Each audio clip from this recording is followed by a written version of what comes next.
The Doors of Perception and Heaven and Hell, by Aldous Huxley. Introduction. Imagine for a moment that the world you see every day, the familiar walls of your room, the screen you're looking at, the faces of the people you know, is not the whole picture? Imagine that your brain, this incredible supercomputer between your ears, isn't designed to show you all of reality. Instead, its main job is to hide most of it from you.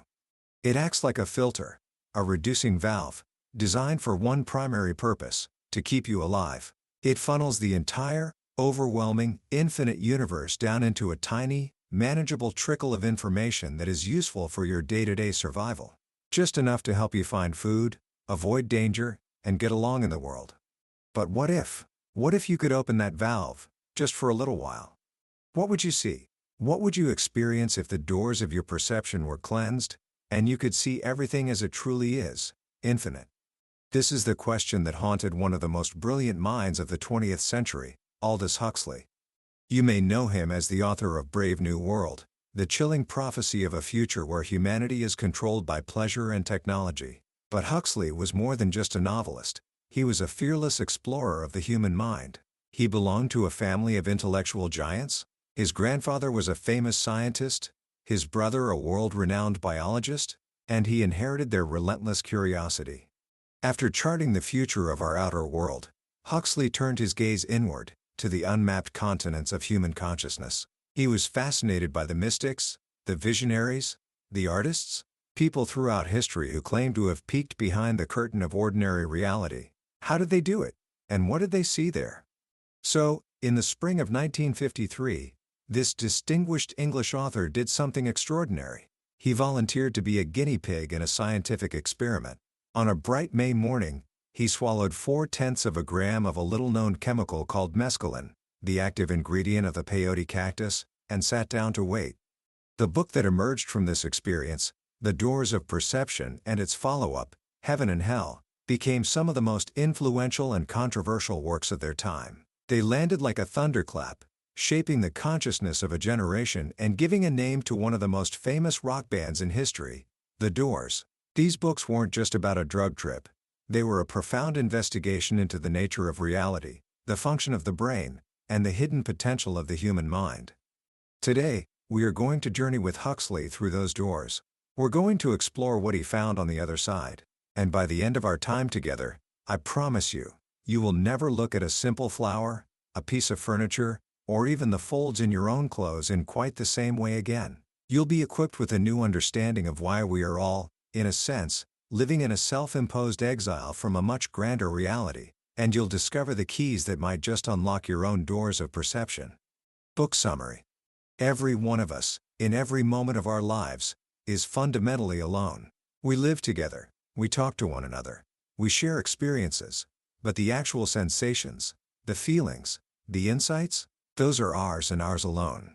As Huxley puts it, we are each an island universe. We can send messages to other islands, we can describe what our world looks like, but no one can ever truly visit our island, and we can never visit theirs. This is especially true for those whose islands are drastically different from our own. How can a sane person truly know what it feels like to be mad? How can someone who isn't a musical genius ever experience the world as Bach did? How can we visit the worlds that were home to visionaries like William Blake, who saw angels and celestial beings as clearly as he saw the streets of London? This was the question that drove Aldous Huxley. He was, by his own admission, a poor visualizer. Words, even the most beautiful poetry, did not create vivid pictures in his mind. His inner world, he felt, was rather drab and limited. He had read the accounts of mystics and visionaries, but their experiences were foreign to him. He wondered if there was a way, a key, that could unlock the door to these other worlds. He believed that perhaps a drug like mescaline could be that key. He expected that taking the drug would open a floodgate of visions behind his closed eyes.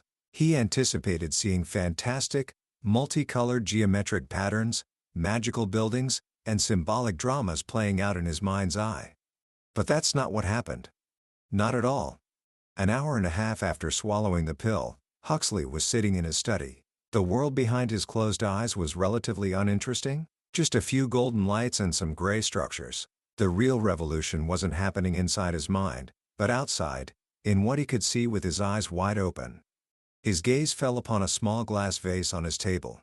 In it were 3 flowers: a pink rose, a magenta carnation, and a pale purple iris. He had noticed them that morning at breakfast and thought their colors clashed. But now he wasn't just looking at a flower arrangement. He was seeing what Adam must have seen on the morning of creation. He was witnessing the miracle, moment by moment, of naked existence. The flowers were shining with their own inner light, almost quivering with the pressure of their own significance. He saw in them a transience that was also eternal life, a perpetual perishing that was at the same time pure being. He saw the divine source of all existence in this tiny, temporary bouquet. The flowers seemed to be breathing, not with an ebb and flow, but with a repeated flow from beauty to ever heightened beauty, from deeper to ever deeper meaning. Words like grace and transfiguration came to his mind. For the first time, he understood what the great spiritual traditions meant by phrases like being awareness bliss. He wasn't just understanding it with his intellect, he was seeing it. He remembered a famous Zen story. A novice asks the master, "What is the divine nature of the Buddha?" And the master replies, with what seems like complete nonsense, "The hedge at the bottom of the garden." Previously, this had been just a strange phrase to Huxley. Now, it was as clear as day. Of course, the divine nature of reality was the hedge at the bottom of the garden. It was also these flowers. It was anything he chose to look at. He turned his attention to the books lining his study walls. They too began to glow with a living light. Red books like rubies, green ones like emeralds, others of jade, agate, and topaz. The colors were so intense, so intrinsically meaningful, that the books seemed about to leap off the shelves to command his attention. The investigator who was with him asked about spatial relationships. Huxley found it hard to answer. The walls of the room no longer seemed to meet at right angles. But that wasn't the important part. What was truly important was that space had ceased to matter. Normally, our eyes are constantly asking practical questions. Where is it? How far away? How is it positioned? But in this state, the mind was perceiving the world in different terms altogether. It wasn't concerned with location, but with intensity of existence and profundity of significance. The books glowed with a living light, and some glowed more brightly than others. Their position on the shelf was completely beside the point. And just as space lost its importance, time became almost irrelevant. When asked what he felt about time, all Huxley could say was, "There seems to be plenty of it." He was living in an indefinite duration, a perpetual present made up of one constantly changing apocalypse. From the books, his attention was directed to the furniture. He saw a table, a wicker chair, and a desk. But he didn't see them as a utilitarian who sits on chairs and writes at desks. He saw them as a pure artist would, as an intricate pattern of lines and forms, a still life like something by Braque or Juan Gris, rendered without depth or photographic realism. But then, even this aesthetic view gave way to what he could only describe as the sacramental vision of reality. He was back in the world of the flowers, where everything shone with an inner light and was infinite in its significance. He looked at the legs of his chair. He was mesmerized. How miraculous their roundness! How supernatural their polished smoothness! He spent what felt like minutes, or maybe centuries, not just gazing at those bamboo legs, but being them. Or rather, being himself in them. Or, to be even more accurate, being his not-self in the not-self which was the chair. The I, the ego he knew as Aldous Huxley, was simply not involved. This profound experience led him to a groundbreaking conclusion about the nature of the mind. He began to agree with the philosopher Dr. C.D. Broad, who suggested that the function of the brain and nervous system is not primarily productive, but eliminative. Think about that for a second. It's a radical idea. The theory is this: each of us is potentially mind at large. At every moment, we are capable of perceiving everything that is happening everywhere in the universe. But, to make biological survival possible, this torrent of information has to be funneled through the reducing valve of our brain and nervous system. What comes out at the other end is just a measly trickle of the kind of consciousness that helps us stay alive on this planet. Language, our greatest tool, is built upon this reduced awareness. It helps us navigate our simplified world, but it also traps us. It confirms our belief that this trickle of consciousness is the only consciousness. We start mistaking our words for actual things, our concepts for raw data. What we call this world is simply the universe of our reduced awareness, petrified by language. Most people live their entire lives knowing only what comes through that reducing valve. But some people seem to be born with a kind of bypass that circumvents the valve. These are the artists, the visionaries, the mystics. Others can acquire temporary bypasses, through spiritual exercises, hypnosis, or by means of drugs. Huxley realized that this is what mescaline was doing. It was temporarily impairing the efficiency of his brain's reducing valve.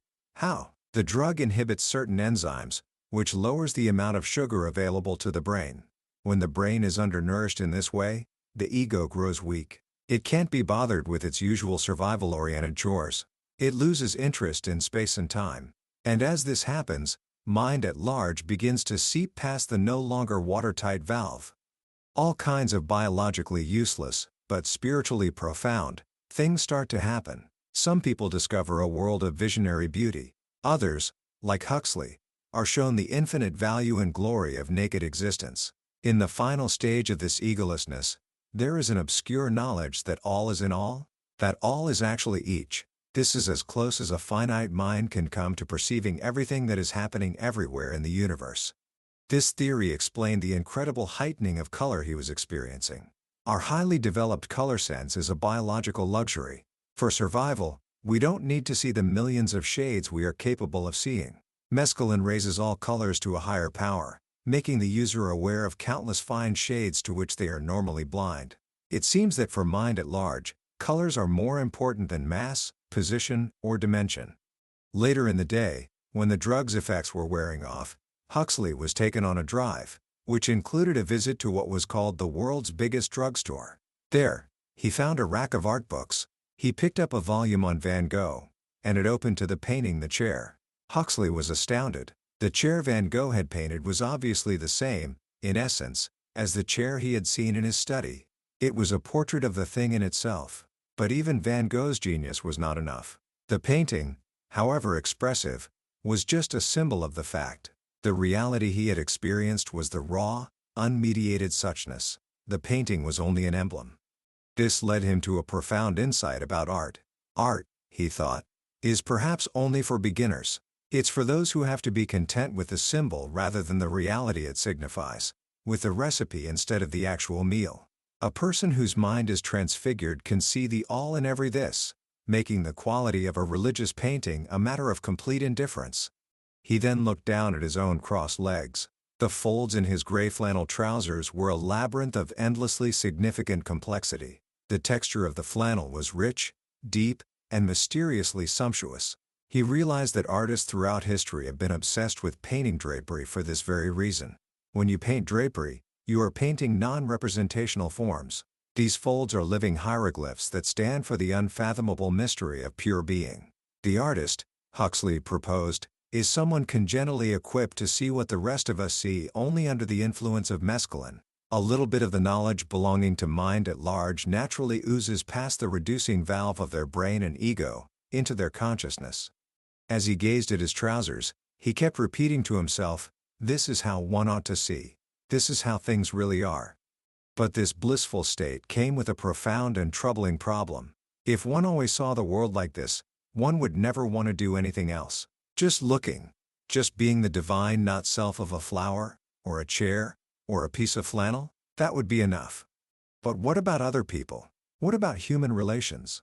This question began to haunt him. How could he reconcile this timeless bliss of seeing with the temporal duties of doing and feeling? He realized that during his experience, he had been deliberately avoiding the eyes of his wife and the investigator who were in the room with him. They belonged to the world of selves, of time, of moral judgments and utilitarian concerns, the world of self-assertion and overvalued words from which mescaline had delivered him. This participation in the glory of things left no room for the necessary concerns of human existence, especially those involving other people. He was now a not-self, perceiving and being the not-self of the things around him. To this newborn not-self, the behavior and thoughts of the self he had momentarily ceased to be, and of other selves, seemed enormously irrelevant. This feeling was crystallized when he was shown a reproduction of a self-portrait by Cézanne. The head seemed to become three-dimensional, a little goblin-like man looking out of the page. Huxley started to laugh. "What pretensions!" he kept repeating. Who on earth does he think he is? The question was aimed not just at Cezanne, but at the entire human species. We all overact the part of our favorite character in fiction, ourselves. He found relief by turning his gaze back to the folds in his trousers. These are the sort of things one ought to look at, he thought. Things without pretensions, satisfied to be merely themselves. This led him to reflect on the difference between artists like Vermeer and Rembrandt. Vermeer, he felt, was the supreme painter of human still lives. He painted people, but he painted them in repose, their minds untroubled, their bodies motionless, manifesting their divine, essential not-self. But this was only a partial cleansing of the doors of perception. Rembrandt, on the other hand, represented the all-inclusive art, one that could encompass the messy, active, suffering world of human beings. Huxley was facing the age-old debate between the actives and the contemplatives, between the way of Martha and the way of Mary. Mary sits at the feet of the Master, absorbed in contemplation. Martha is busy in the kitchen, taking action, getting things done. Mescaline, he realized, opens up the way of Mary but shuts the door on that of Martha. It provides access to a contemplation that is incompatible with action, or even the will to action. The drug could pose the problem apocalyptically, but it could not solve it. The full solution, he believed, lies with the bodhisattva of Buddhist tradition, the enlightened being who, out of compassion, chooses to remain in the world of suffering to help others, seeing that the world of everyday contingencies and the divine reality are one and the same. This journey into the vast inner landscape was not always blissful. There were moments of terror. While looking at a garden chair, its canvas striped with intense indigo shadows and fiery blue light, he suddenly felt a sense of panic. It was the fear of being overwhelmed, of disintegrating under a pressure of reality that was too much for a mind accustomed to the cozy world of symbols. It was the fear that the schizophrenic must live with constantly, unable to shut off an experience of reality that is too intense to bear. This brings us to the second part of Huxley's exploration, which he titled Heaven and Hell. Visionary experience, he explains, is not always beautiful. It can be terrifying. There is hell as well as heaven. Like heaven, the visionary hell has a preternatural light and significance, but the light is a darkness visible, an intense, merciless glare, and the significance is intrinsically appalling. For the negative visionary, the infinite that is revealed in a finite particular is not a manifestation of divine presence, but of the system, a vast, cosmic meat grinder of guilt and punishment. What determines whether one's journey is to heaven or to hell? Sometimes, it's physical. A diseased liver, for example, can turn the experience infernal. But more often, the cause is psychological. Fear and anger bar the way to the heavenly otherworld and plunge the voyager into hell. This, Huxley argues, is the psychological foundation for the theological doctrine of saving faith. It's not just about being a good person. A virtuous person who is filled with anxiety, resentment, or self-satisfaction is more likely to have an infernal experience than a sinner who repents and makes an act of loving confidence in a higher power. Huxley then expands this idea to explore the universal human need for what he calls chemical vacations from the intolerable self and the often ugly, monotonous world. This urge for self-transcendence, he argues, is one of the principal appetites of the soul. It's why we have art, religion, festivals, and dance. And it's also why, for everyday use, humans have always sought out chemical intoxicants, from alcohol and tobacco to the narcotics and hallucinogens found in plants all over the world. The problem, he notes, is that our most common doors in the wall, alcohol and tobacco, are terribly harmful. They cause immense suffering and death. The solution is not prohibition, which never works, but to open other, better doors. We need a new drug, he proposes, one that can provide a safe and enlightening escape without doing more harm than good. Mescaline, he felt, was a step in this direction. It's not the ideal drug. It lasts too long for convenient use, and a minority of people have bad experiences. But it points the way. Unlike alcohol, it doesn't lead to violence or reckless behavior. The person under its influence quietly minds their own business, and that business is an experience of the most enlightening kind, with no hangover. Huxley concludes his journey not with a simple endorsement of drugs, but with a powerful plea for a new kind of education. Our current system, he argues, is almost exclusively verbal. We teach students about words and concepts, but we fail to teach them about the primary facts of their own experience. We produce scientists who are unaware of nature and students of the humanities who know nothing of humanity. We honor the verbal humanities but almost completely ignore the nonverbal humanities. The arts of being directly aware of the given facts of our existence. The man who comes back through the door in the wall, Huxley writes, will never be quite the same as the man who went out. He will be wiser but less cocksure, happier but less self-satisfied, humbler in acknowledging his ignorance, yet better equipped to understand the relationship of words to things, of systematic reasoning to the unfathomable mystery which it tries, forever vainly, to comprehend. The experience didn't turn Huxley into a drug evangelist. Instead, it confirmed his deepest suspicions about the limitations of our ordinary perception and deepened his lifelong quest for a more complete understanding of what it means to be human. It was a glimpse into an infinite world that lies just on the other side of our everyday awareness, waiting for us to find the key and gently push open the door. Commentary. So, what do we take away from Aldous Huxley's incredible journey? It's easy to hear about this and think it's just a story about a writer taking a psychedelic drug in the 1950s. But that would be missing the point entirely. This book isn't really about mescaline. It's about reality. It's a profound challenge to the single biggest assumption we make every day, that what we see is all there is. Huxley's central idea of the brain as a reducing valve is more relevant today than ever before. We live in an age of unprecedented distraction. Our minds are constantly being bombarded by notifications, headlines, and endless streams of information designed to capture our very limited attention. In a way, our modern world has built a second, artificial reducing valve on top of the one our brains already have. We don't just filter out the infinite reality of mind at large, we filter out the quiet, simple reality of our own lives in favor of a digital echo chamber.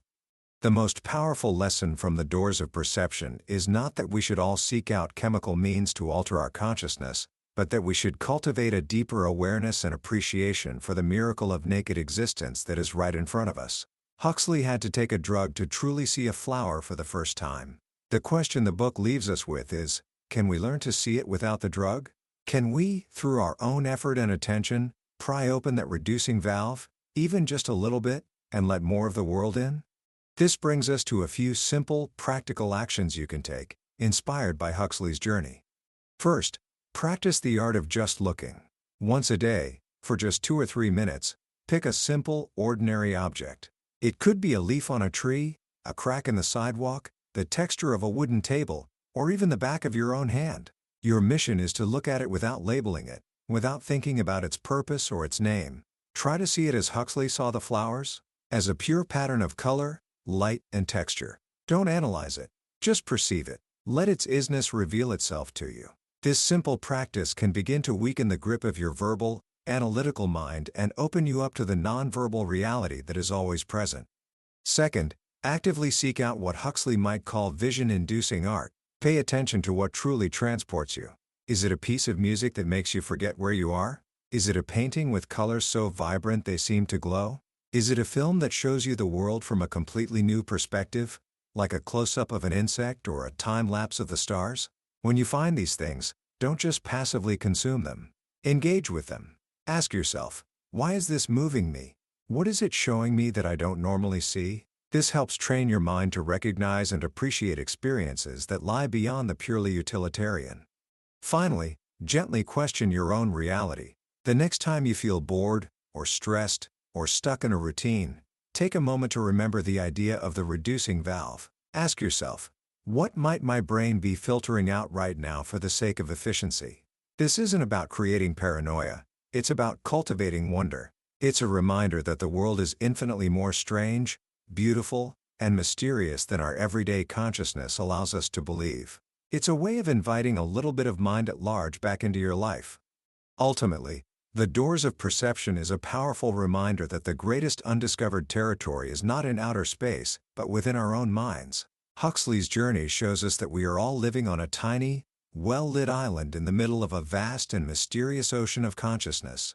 We may never be able to fully explore that ocean, but we can, and perhaps we should, learn to walk to the shore, look out at the horizon, and acknowledge the infinite that surrounds us.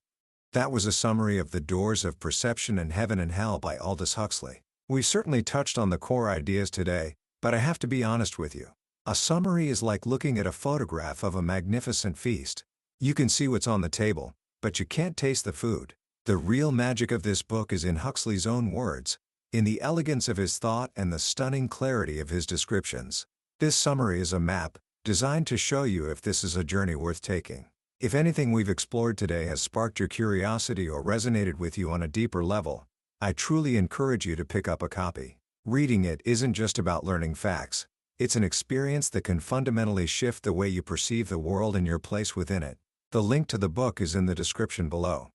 And if you found this journey valuable, please take a moment to support our channel by hitting that like button and subscribing. That way, you won't miss our next deep dive into another life-changing book here on Billionaire's Bookshelf. Let's continue to explore and grow together.